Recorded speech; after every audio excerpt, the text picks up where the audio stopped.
ആ എന്താ മനി, കുഴപ്പമൊന്നുമില്ല. ഈ ടയർ കട്ടയറായി. ആഹാ ചെയ്തോളാം. സുഖല്ലേ?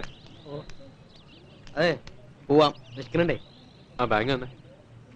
ഈ കാശും കണക്ക് ഓഫീസിൽ കൊടുക്കാം. എന്നിട്ട് സുഖമായിട്ടൊന്ന് കുളിക്ക്, എന്നിട്ട് കിടന്നുറങ്ങ. ഉണ്ണാറാകുമ്പോ വീട്ടിലേക്ക്. ഞാനിപ്പോ കൂടെ അവിടെ ഉണ്ടല്ലോ കുളിമുറി കട്ടലൊക്കെ. അത് വേണ്ട, നീ ഇവിടുത്തെ കുളിമുറി കുളിച്ച് ഇവിടുത്തെ കട്ടിൽ കിടന്നുറങ്ങിയാ മതി. ഞാൻ വീട്ടിലേക്ക് വന്ന എന്താ പ്രശ്നം?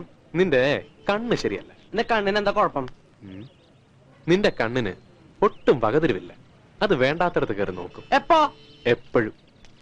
കല്യാണം കഴിഞ്ഞ പിന്നെ ചന്ദ്രേട്ടൻ എന്നോട് ഒരു സ്നേഹമില്ല. നിന്നെ സ്നേഹിക്കാം.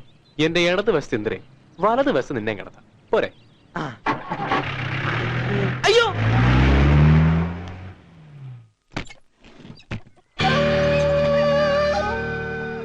എന്തു പറ്റി? പങ്കുവെക്കാനാണോ നിങ്ങൾ എന്നെ കല്യാണം കഴിച്ചത്? പങ്കുവെക്കാൻ?